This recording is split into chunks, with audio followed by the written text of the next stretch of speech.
Hello everyone. जैसे कि हमने अपने लास्ट लेक्चर्स में अपने टॉपिक्स क्लियर किए हैं नए रिवाइज सिलेबस के अकॉर्डिंग, उसी हिसाब से हमारा आज का टॉपिक है लेक्चर 4 में लिक्विड क्रिस्टल्स। और इसमें हमारे क्या आते हैं, उसकी एप्लीकेशन, क्लासिफिकेशन और उसकी प्रॉपर्टीज। आइए हम स्टार्ट करते हैं अपना लेक्चर। जैसे आपको अपने टॉपिक के टाइटल से ही समझ आ रहा है कि ये क्या है, लिक्विड क्रिस्टल्स। तो यानी इनके पास इनकी जो प्रॉपर्टीज हैं वो कैसी होंगी, इनकी प्रॉपर्टीज होंगी जो आपके लिक्विड्स हैं और सॉलिड्स हैं उनके बीच में, यानी इनकी प्रॉपर्टीज कहाँ लाई करेंगी, यानी ये कुछ टाइम अपनी लिक्विड की प्रॉपर्टी शो करेंगे और कुछ टाइम ये क्या करेंगे, अपनी सॉलिड की प्रॉपर्टी शो करेंगे। अब आप क्या कहते हैं कि आपके लिक्विड क्रिस्टल लिक्विड की तरह फ्लो कर सकते हैं और इनके मॉलिक्यूल्स का जो ओरिएंटेशन है वो कैसा रहेगा, वो आपका क्या रहेगा, क्रिस्टल्स की तरह। यानी वही चीज मैंने आपको पहले बताई कि आपका लिक्विड क्रिस्टल है तो यानी उसकी लिक्विड की प्रॉपर्टीज भी होंगी और सॉलिड की भी। तो यही चीज हमने कही कि जब ये लिक्विड की प्रॉपर्टी शो करेगा तो ये लिक्विड की तरह फ्लो करेगा, यानी इसके अंदर क्या प्रॉपर्टी होगी, विस्कोसिटी। और अगर हम ये बात कर रहे हैं कि इसके मॉलिक्यूल्स कैसे हैं, क्रिस्टल्स की तरह है, तो यानी क्रिस्टल प्रॉपर्टी शो करेगा। अब आप कैसे बताएंगे कि आपका लिक्विड क्रिस्टल बना कैसे। तो अगर आपके पास सॉलिड है और सॉलिड को आपने एक टेम्परेचर दिया जिसको आप बोल रहे हैं ट्रांजिशन पॉइंट, उस टेम्परेचर पे ये किस में कन्वर्ट हुआ, यानी इसकी इंटरमीडिएट पोजीशन आई, उसको आपने फर्दर हीट किया एक ऐसे टेम्परेचर पे जिस वो कंप्लीटली मेल्ट हो गया, यानी उसका मेल्टिंग पॉइंट। तब आपको क्या मिला, क्लियर लिक्विड। अब ये क्लियर लिक्विड आपका कैसा है, यानी कंप्लीट लिक्विड की प्रॉपर्टी शो करेगा। और ये इस स्टेट में यानी इंटरमीडिएट, ये इंटरमीडिएट फेज है और इसमें एक ऐसी प्रॉपर्टी शो करेगा, ये आपकी प्रॉपर्टी शो करेगा लिक्विड क्रिस्टल की, जिसको आप क्या बोलते हैं, टर्बिड लिक्विड्स। अब अगर आप बात करेंगे कि इनमें ये आपको कैसे पता चलेगा कि आपका जो मॉलिक्यूल है वो कैसी प्रॉपर्टी शो करेगा, लिक्विड क्रिस्टल की प्रॉपर्टी शो करेगा या नहीं करेगा, तो आप किस बेसिस पे बताते हैं, यानी आपको कैसे पता चलेगा। तो यानी आपके मॉलिक्यूल में ये चीजें होनी चाहिए जिसके बेसिस पे आप क्या बताते हैं कि आपका मॉलिक्यूल किस तरीके का है, यानी वो लिक्विड क्रिस्टल की प्रॉपर्टीज उसमें एग्जिस्ट करेंगी या नहीं। अब अगर हम बात करें पोजिशनल ऑर्डर की, तो पोजिशनल ऑर्डर में हम क्या कहेंगे, उसके मॉलिक्यूल या मॉलिक्यूल का ग्रुप क्या शो करेगा, ट्रांजिशनल सिमेट्री शो करेगा। अब ट्रांजिशनल सिमेट्री आप पूछेंगे कि क्या होता है।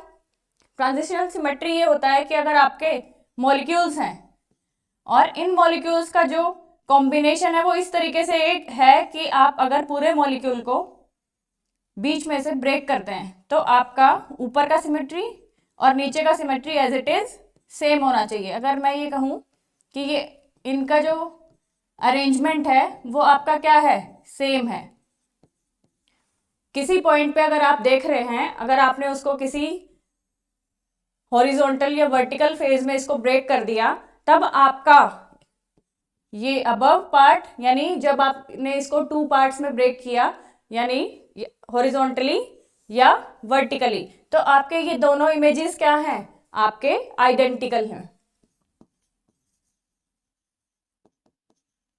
तब आप क्या कहेंगे कि आपका जो मॉलिक्यूल है या मॉलिक्यूल का ग्रुप है, यानी वो आपका कैसा सिमेट्री शो कर रहा है, वो आपका ट्रांजिशनल सिमेट्री शो कर रहा है। और ये कहाँ पे होती है, ये आपके क्रिस्टलाइन मटेरियल्स में होती है, यानी ये जब क्रिस्टलाइन मटेरियल वाली प्रॉपर्टी शो करेगा तब उसमें क्या होगा, पोजिशनल ऑर्डर एग्जिस्ट करेगा। अब आप बात करेंगे ओरिएंटेशन ऑर्डर की, यानी सबसे पहले आप बात करेंगे डायरेक्टर की, यानी हमने इसमें बोला कि it represents tendency of molecule to align along the director. अब डायरेक्टर क्या होता है, डायरेक्टर आपका इस तरीके से मैं अगर डिफाइन करूं कि एक एक्सिस है आपका और आपके मॉलिक्यूल्स इस तरीके से हैं अलोंग एक्सिस, तो अगर ये आपका प्रेफर्ड ओरिएंटेशन है,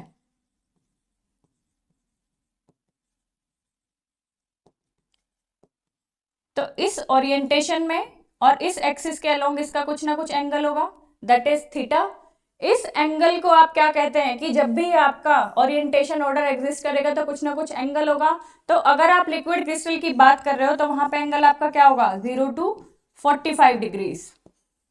यानी जब भी आप ये बात कर रहे हैं कि आपका लिक्विड क्रिस्टल एग्जिस्ट कर रहा है तो वहां पे ये एंगल क्या होगा 0 to 45 डिग्रीज। अब आप क्या बात कर रहे हैं, ये चीज आपको हमेशा याद रखनी है कि आपका जब भी क्रिस्टल फेज होगा यानी क्रिस्टल फेज एग्जिस्ट करेगा तो वहां पे आपका पोजिशनल ऑर्डर भी होगा और ओरिएंटेशन ऑर्डर भी होगा।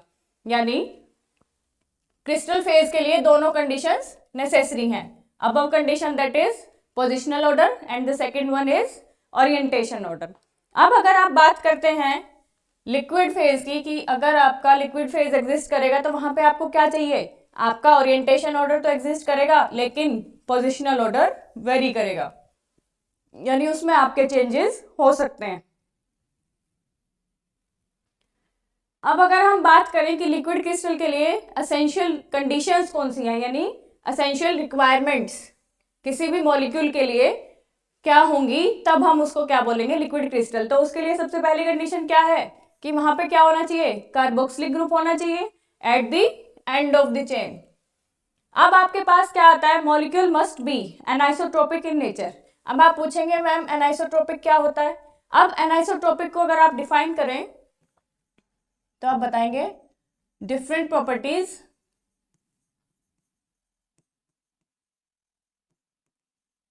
In different directions.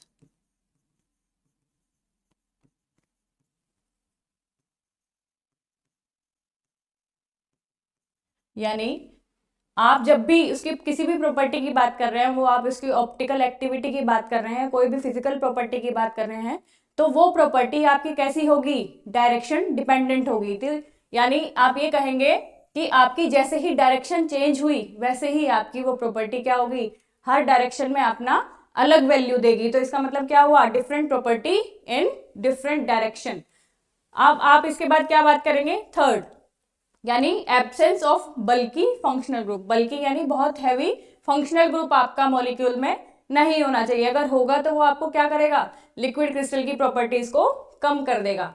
अब आपके पास क्या आता है कि यहाँ पे आपके पास क्या होना चाहिए, अनसैचुरेशन होनी चाहिए आपके मॉलिक्यूल में, यानी आपका क्या होना चाहिए, पाई कॉन्जुगेशन। यानी आपके पास पाई कॉन्जुगेशन होगी तब आपका क्या होगा, मॉलिक्यूल लिक्विड क्रिस्टल बना सकता है, और वो इंपॉर्टेंट चीज है आपकी, यानी होना जरूरी है। अब इसके बाद अगर आप कहेंगे कि molecule must have some rigidity, यानी आप रिजिडिटी की बात करेंगे तो वो कहाँ पे होनी चाहिए, सिर्फ सेंट्रल रीजन में, और आपका एंड क्या होना चाहिए, फ्लेक्सिबल होना चाहिए। यानी आप ये कह रहे हैं कि आपका मॉलिक्यूल है, अब मॉलिक्यूल आपका क्या होना चाहिए, सेंटर से रिजिड होना चाहिए, और जो उसके एंड्स हैं, यानी आपने अगर ये बोला कि आपका ये मॉलिक्यूल है तो इसके एंड्स क्या होने चाहिए, फ्लेक्सिबल होने चाहिए, और जो इसका सेंटर पार्ट है ये आपका कैसा होना चाहिए, रिजिड होना चाहिए, दैट इज हार्ड। अब आपके पास क्या आता है, अपने लिक्विड क्रिस्टल की प्रॉपर्टीज कि आप इसकी प्रॉपर्टीज कैसे डिफाइन करेंगे। अभी हमने ये चीज बोली कि हमारा हर एक मॉलिक्यूल कैसा होना चाहिए, at some angle to the director, यानी उसके पास क्या होना चाहिए, कोई ना कोई ओरिएंटेशन होना चाहिए हर एक मॉलिक्यूल का। अब हमारे पास क्या है, एनाइसोट्रोपिक इन नेचर, यानी ये हमारे लिए रिक्वायरमेंट भी है और ये हमारी इसकी प्रॉपर्टी भी है, यानी एनाइसोट्रोपिक होना चाहिए।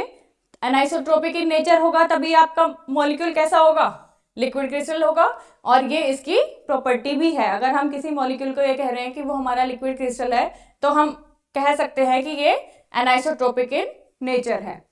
अब अगर हम बात करें डायपोल मोमेंट की तो इनका डायपोल मोमेंट क्या होता है, बहुत ज्यादा स्ट्रोंग होता है।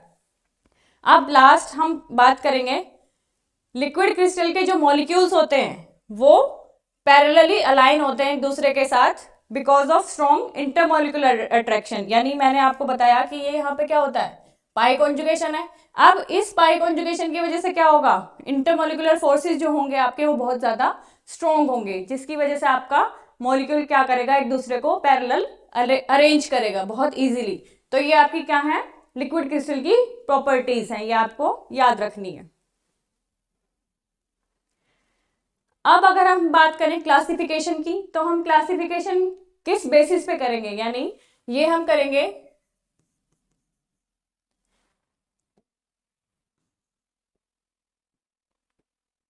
टेम्परेचर के बेसिस पे, और ये हम करेंगे सॉल्वेंट की कंसंट्रेशन के बेसिस पे। यानी अगर हम ये कहें थर्मोट्रोपिक तो हमें समझ में आ रहा है कि टेम्परेचर की बात हो रही है, यानी ये आपका क्या है, टेम्परेचर डिपेंडेंट लिक्विड क्रिस्टल है। अब आप बात कर रहे हो लायोट्रोपिक की, तो ये आपका क्या है, सॉल्वेंट कंसंट्रेशन डिपेंडेंट है, कि जैसे जैसे कंसंट्रेशन को आप चेंज करेंगे उसी हिसाब से आपका क्या बनेगा, लायोट्रोपिक लिक्विड क्रिस्टल। अब हम बात कर लेते हैं सबसे पहले थर्मोट्रोपिक लिक्विड क्रिस्टल की। यानी मैंने ये चीज बताया कि ये कब बनेंगे, they are formed by change of temperature. ये चीज हमें नाम से भी क्लियर हो रही है कि आपका नाम क्या है इस लिक्विड क्रिस्टल का, थर्मोट्रोपिक। तो इससे हमें समझ आ गया है कि ये हमारे कैसे होंगे, टेम्परेचर डिपेंडेंट होंगे, कि जब आप इसका टेम्परेचर चेंज कर रहे हो तब क्या है, ये इनका फॉर्मेशन हो रहा है, यानी फॉर्मेशन इनका स्टार्ट हो जाएगा। अब इसके बाद आपको क्या याद रखना है कि ये कहाँ यूज होते हैं, यानी आपको ये चीज बतानी है कि आपके इस तरीके के, यानी जो थर्मल बेस्ड आपके होते हैं यानी टेम्परेचर बेस्ड लिक्विड क्रिस्टल्स हैं, तो ये आपके कहाँ यूज होते हैं, ये जितनी भी आपकी एलसीडीज हैं, यानी लिक्विड, एलसीडी को आप बोलते हैं लिक्विड क्रिस्टल डिस्प्ले, ये आपकी display, alarm clock, TV screen, calculators, ये इन सब चीजों में जो आपकी डिस्प्ले यूज होती हैं ये आपकी कैसी हैं, ये है आपकी थर्मोट्रोपिक लिक्विड क्रिस्टल्स। अब हम बात करते हैं कि हमारे ये लिक्विड्स फर्दर क्लासिफाइड होते हैं, यानी हम थर्मोट्रोपिक को कैसे क्लासिफाई करेंगे, इस 4 टाइप से क्लासिफाई करेंगे। तो इसमें सबसे पहला आपका क्या आता है, निमेटिक लिक्विड क्रिस्टल, फिर उसके बाद आता है आपका स्मैक्टिक, थर्ड है आपका कोलेस्टेरिक, और सबसे लास्ट है आपका डिस्कोटिक लिक्विड। यानी आपने क्या बताया कि आपके इनका क्लासिफिकेशन कहां से शुरू हुआ, सबसे पहले आपने बताया कि अगर हम टेम्परेचर बेसिस पे करेंगे तो थर्मोट्रोपिक, फिर आपने बताया कि सॉल्वेंट की कंसंट्रेशन के बेसिस पे आपका क्या हुआ, लायोट्रोपिक, फिर आप फर्दर क्या कह रहे हैं कि ये 4 जो क्लासिफिकेशंस हैं ये किसकी हैं, ये आपकी हैं थर्मोट्रोपिक लिक्विड क्रिस्टल। यानी अगर आप इनका टेम्परेचर वेरिएशन करते हैं तो फर्दर आपके 4 टाइप्स के लिक्विड क्रिस्टल एग्जिस्ट करते हैं। तो ये आपके कैसे हुए, ये सारे थर्मोट्रोपिक। अब हम 1 बाय 1 ये अपने सारे इनको लिक्विड क्रिस्टल्स को फर्दर क्लासिफाई कर लेते हैं, इनका प्रॉपर्टीज और ये सारी चीजें हम पढ़ लेते हैं। अब सबसे फर्स्ट आता है आपका निमेटिक। निमेटिक आपको नाम से ही पता चल रहा है, यानी ये ग्रीक वर्ड से इसका नाम लिया गया है जो है नीमा, और नीमा का मतलब क्या है, थ्रेड। तो इनकी स्ट्रक्चर कैसी होती है, इनकी स्ट्रक्चर है थ्रेड लाइक स्ट्रक्चर। अब आप इसकी प्रॉपर्टीज की बात करेंगे तो इसकी प्रॉपर्टी में आप सबसे पहले क्या कहेंगे कि इनमें पोजिशनल ऑर्डर नहीं होता है, लेकिन इसके पास ओरिएंटेशनल ऑर्डर होता है। अब आप क्या बात करेंगे कि इनमें इनकी जो स्ट्रक्चर है वो लेयर्ड स्ट्रक्चर नहीं है, यानी लेयर बाय लेयर इनका स्ट्रक्चर नहीं बना है। अब आप बात करते हैं कि आपने लिक्विड स्ट्रक्चर में, लिक्विड क्रिस्टल में क्या बताया कि ये कैसे हैं, लिक्विड की तरह फ्लो करते हैं। तो आप निमेटिक में क्या कहेंगे कि ये लिक्विड की तरह फ्लो कर सकते हैं। और इनकी जब भी आप किसी भी चीज को लिक्विड बोल रहे हैं तो ऑब्वियस सी बात है कि आप वहां पर किसकी बात कर रहे हैं, विस्कोसिटी की बात कर रहे हैं। तो आपको एक चीज हमेशा याद करनी है कि जब भी आप निमेटिक की बात करेंगे तो उसकी विस्कोसिटी क्या है, लो विस्कोसिटी है। ये हमने यहाँ पे मेंशन भी किया है कि इसकी विस्कोसिटी क्या है, लो। अब आपको क्या बताना है कि इसके जो मॉलिक्यूल्स हैं वो कैसे अलाइन हो सकते हैं जब आप इनको इलेक्ट्रिक और मैग्नेटिक फील्ड में प्लेस करेंगे। यानी अगर इनको कहीं भी एक्सटर्नल इलेक्ट्रिक और मैग्नेटिक फील्ड मिलेगा तो ये जो इसके मॉलिक्यूल्स हैं ये अलाइनमेंट में दिखेंगे आपको। अगर हम कहें कि ये इसके मॉलिक्यूल्स क्या कर सकते हैं, ऑल डायरेक्शन में मूव कर सकते हैं, लेकिन लेयर में नहीं करेंगे। अब ये बात कहां से आई, अब हमने पहले ही बोल दिया कि ये लेयर स्ट्रक्चर नहीं है। अब ये लेयर स्ट्रक्चर नहीं है तो हम ये भी तो कह सकते हैं कि ये बाकी की डायरेक्शन में मूव कर सकते हैं, left to right, right to left, top to bottom, bottom to up, ये पूरे इसमें मूवमेंट हो सकता है इसके मॉलिक्यूल्स में, लेकिन इनमें मूवमेंट्स लेयर की तरह नहीं होगा, यानी लेयर में ये स्विच नहीं करेंगे। अगर आप इसके एग्जाम्पल की बात करेंगे तो इसका एग्जाम्पल क्या है, इसका एग्जाम्पल है पैरा एजोक्सी एनिसोल। अब ये आपको यहाँ पे दिखाई दे रहा है कि इसका डायग्राम किस तरीके का है। आपने ये देखा कि इसके मॉलिक्यूल्स किस तरीके से हैं कि ये आपके ऐसे भी हैं, ऐसे भी हैं और इस तरीके से भी हैं, यानी इनमें कोई प्रॉपर पोजिशनल ऑर्डर नहीं है। यही चीज आपने फर्स्ट अपनी लाइन में बोली कि इनमें पोजिशनल ऑर्डर नहीं है लेकिन ओरिएंटेशन है, तो यानी इसमें डायरेक्टर अगर कोई भी आप मेंशन कर दो इस तरीके से या इस तरीके से, तो आप क्या करेंगे, आप ये बता सकते हैं कि इसमें कोई ना कोई एंगल एग्जिस्ट जरूर करेगा।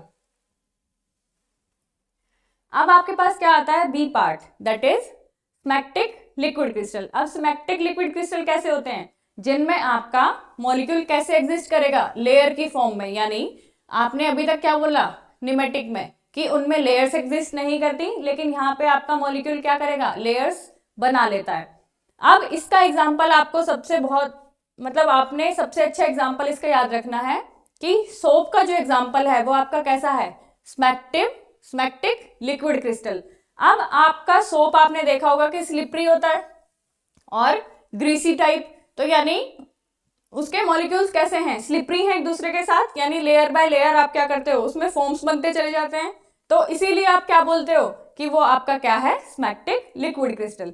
अब आपका क्या आता है, आपको इसकी क्या बतानी है, इसकी शेप बतानी है। इसकी शेप कैसी है, सिगार। अब आपने क्या बताना है कि इनका अरेंजमेंट कैसा है, जो मैंने अभी बताया ऊपर डेफिनेशन में भी यही चीज लिखी है कि ये कैसे अरेंज है, यानी इनके अगर अरेंजमेंट की बात करें तो हमने क्या बताया कि ये लेयर्ड स्ट्रक्चर है। अब आपने निमेटिक में क्या बताया था कि लिक्विड की तरह फ्लो कर सकता है, यानी और यहाँ पे आपने क्या बताया कि they do not flow like normal liquids and have limited mobility, यानी लिक्विड की तरह फ्लो नहीं करेगा लेकिन इसमें बहुत ही कम मोबिलिटी होगी, यानी इसकी मोबिलिटी बहुत ज्यादा कम है। अब आप क्या बताएंगे कि जब इसकी ये लिक्विड की तरह फ्लो नहीं कर सकता है लेकिन इसकी विस्कोसिटी बहुत ज्यादा है, यानी आपको ये चीज हमेशा याद रखनी है कि ये सबसे ज्यादा विस्कस है।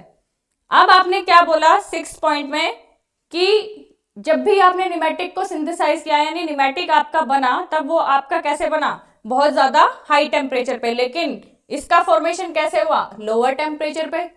तो आपने नेक्स्ट पॉइंट क्या बताया, यानी हमने लास्ट टाइम क्या बोला कि हमारे मॉलिक्यूल्स अलाइनमेंट हो जाता है उनका मॉलिक्यूल्स का किसमें, इलेक्ट्रिक और मैग्नेटिक फील्ड में, लेकिन स्मैक्टिक के केस में ये नहीं होगा, यानी हमारे मॉलिक्यूल्स पे इलेक्ट्रिक और मैग्नेटिक फील्ड का कोई भी इफेक्ट नहीं होगा, यानी हमने लिखा है not affected by external electric and magnetic field.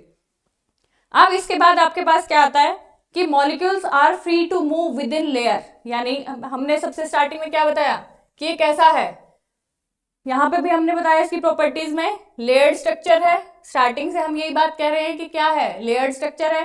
तो अब आपको क्या बताना है कि अगर आपका मॉलिक्यूल लेयर्ड फॉर्म में है तो आपका मॉलिक्यूल कहाँ जंप करेगा, यानी अगर आपने ये बोला कि ये ऐसा अरेंजमेंट है इनका लेयर बाय लेयर, तो आपका जो स्मॉलेस्ट पार्टिकल इसमें है या फ्री इलेक्ट्रॉन है तो वो आपका लेयर में ही अपनी पोजीशन चेंज कर सकता है, दूसरी लेयर में नहीं जाएगा, यानी वो कहाँ रहेगा, अपनी ही लेयर में रहेगा और वहीं पे अपना मूवमेंट कर सकता है, यानी free to move within the layer but not from one layer to another, यानी ये दूसरी लेयर में नहीं जाएगा।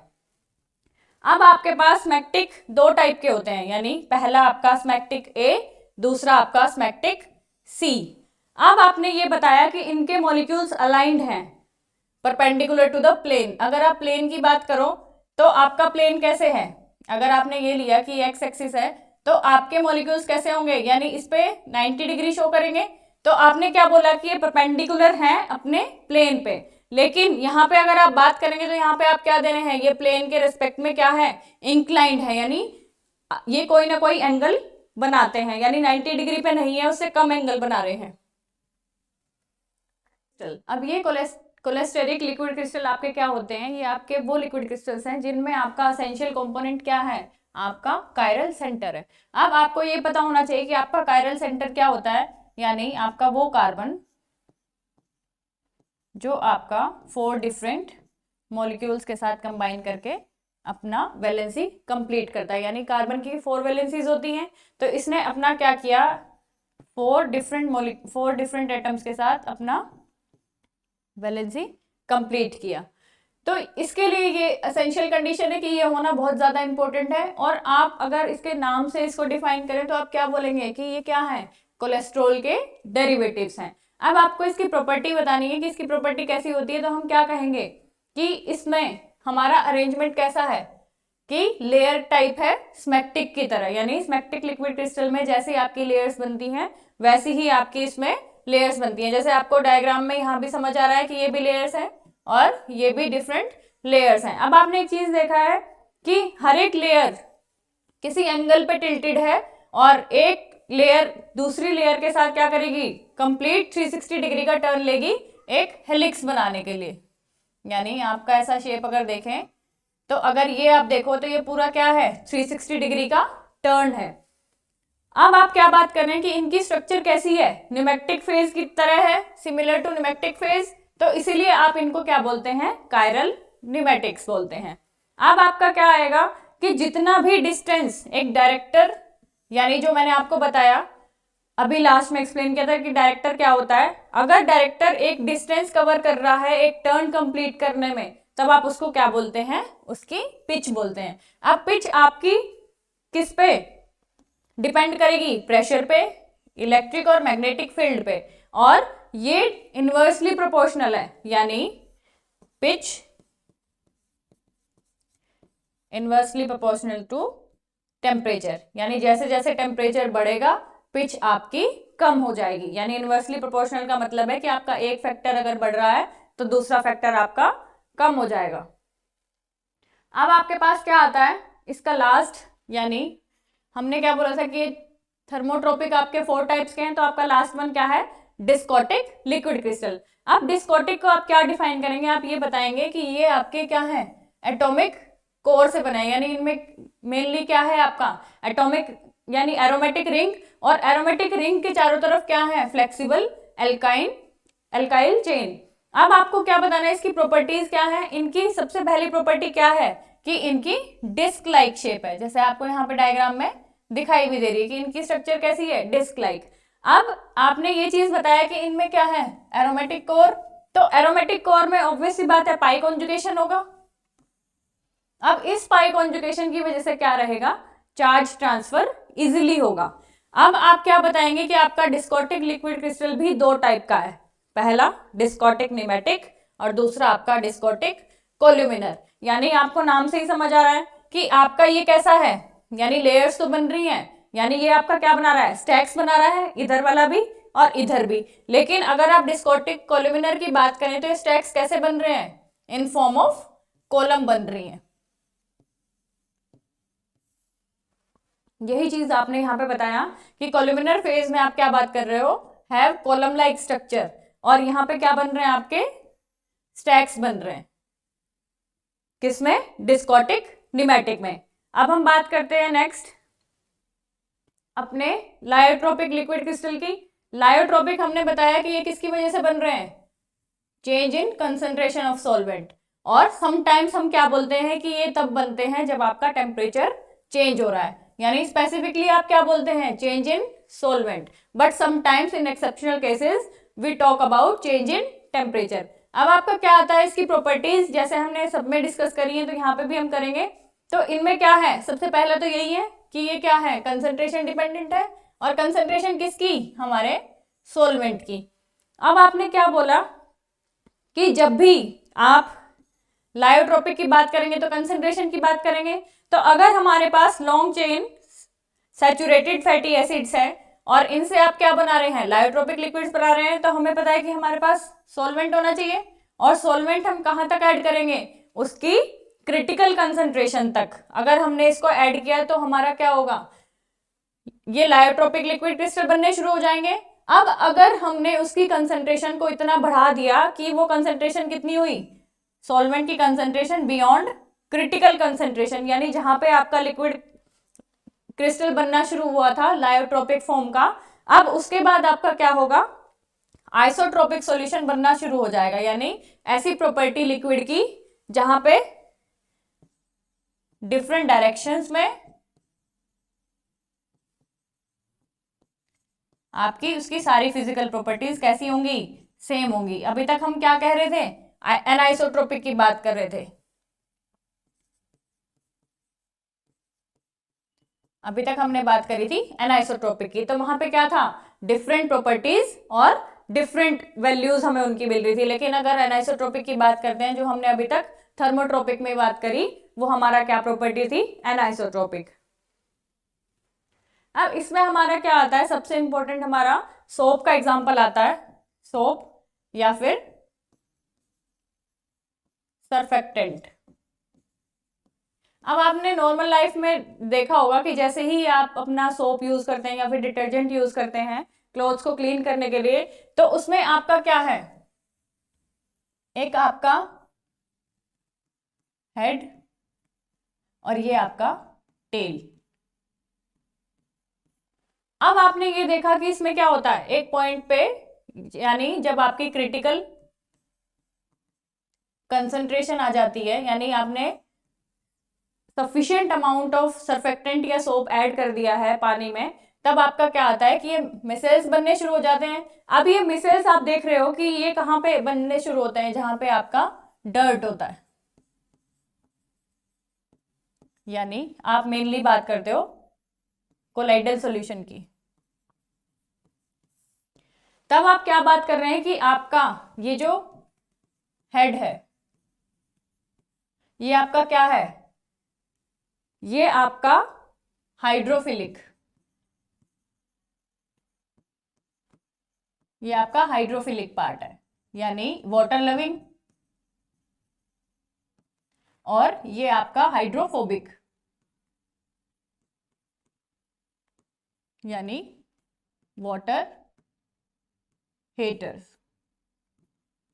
तो क्या करता है, ये ऐसी स्ट्रक्चर बना लेगा, यानी मिसेल, यानी ये सारे आपके टेल वाले पार्ट कहाँ जाके कंबाइन करेंगे, जहां पे आपका डर्ट होगा और आपका वाटर होगा, और ये वाला पार्ट आपका क्या रहेगा, वाटर से दूर रहेगा, यानी ये आपका क्या है, हाइड्रोफोबिक पार्ट है। अब ये चीज आपको सिर्फ इसलिए बताने के लिए थी कि आपका क्रिटिकल कंसंट्रेशन क्या होता है, यानी जब आपने क्रिटिकल कंसंट्रेशन प्रोवाइड करी उस पॉइंट पे, यानी जब आपका मिसेल्स बनने शुरू हुए, उस कंसंट्रेशन को सॉल्वेंट की आप क्या कह रहे हो कि वो कंसंट्रेशन आपकी हुई क्रिटिकल कंसंट्रेशन। और लायोट्रोपिक में आपको सबसे बेस्ट एग्जांपल क्या डिफाइन करना होता है, सोप का एग्जांपल, यानी ये क्या होते हैं, आपके एम्बिफाइल्स होते हैं, यानी इनमें आपका हाइड्रोफिलिक पार्ट भी होता है और हाइड्रोफोबिक पार्ट भी होता है। अब आपका इसमें लास्ट है एप्लीकेशन। एप्लीकेशन यानी आप इसको कहाँ यूज कर सकते हैं, यानी जो आपका लिक्विड क्रिस्टल है उसको आप कहाँ यूज करेंगे। अब आपका ये आता है कि लिक्विड क्रिस्टल को आप यूज कर रहे हो कॉस्मेटिक्स में, यानी जितने भी आपके कॉस्मेटिक प्रोडक्ट्स हैं वहां आपका क्या यूज होता है, लिक्विड क्रिस्टल यूज होता है। अगर आप इसकी बात करें कि आपके पास जितने भी ऑइंटमेंट्स हैं और जितने भी क्रीम्स आपकी आती हैं जो आपकी मेडिकल पर्पज के लिए यूज होती हैं, वो आपकी क्या है, फार्मास्यूटिकल्स में लिक्विड क्रिस्टल ही यूज होते हैं उनमें। अगर आप बात करोगे थर्मोट्रोपिक कोलेस्ट्रिक लिक्विड क्रिस्टल की, तो ये आपके बॉडी केयर कॉस्मेटिक्स में यूज किए जाते हैं। अगर आप बात करेंगे जो आपका कलर इफेक्ट है, वो आपका किसकी वजह से है, कोलेस्टेरिक लिक्विड क्रिस्टल का। यानी अगर आपको कलर इफेक्ट की बात करें किसमें, नेल पेंट में और आपके आई शेडोज, यानी जो आपके शेड्स आते हैं उनमें आप क्या यूज करते हो, अपना कोलेस्टेरिक लिक्विड क्रिस्टल। अब आपका आता है डिस्कोटिक की, अगर हम बात करें तो ये कहाँ यूज होते हैं, ये हमारे यूज होते हैं फोटोवोल्टेइक डिवाइसेस, यानी जैसे सोलर सेल्स यूज करते हैं, यानी एक आपका आता है OLED यानी ऑर्गेनिक लाइट एमिटिंग डायोड्स, और मॉलिक्यूलर वायर्स में इनका यूज होता है। अब ये मैंने सबसे पहले ही आपको बताया कि जितने भी लिक्विड क्रिस्टल्स हैं उनका आप यूज करते हो डिस्प्लेज में। वो आपकी डिस्प्ले कैलकुलेटर की भी हो सकती है, रिस्ट वॉच की भी हो सकती है और टीवी स्क्रीन की भी हो सकती है। और कलर इफेक्ट के लिए आप क्या यूज करते हो? Cholesteric liquid crystal. और अगर आप कलर्ड थर्मोमीटर की बात करो तो आप वहां पे क्या यूज करते हो? वहां पे भी आप क्या यूज करते हो? Cholesteric liquid crystal.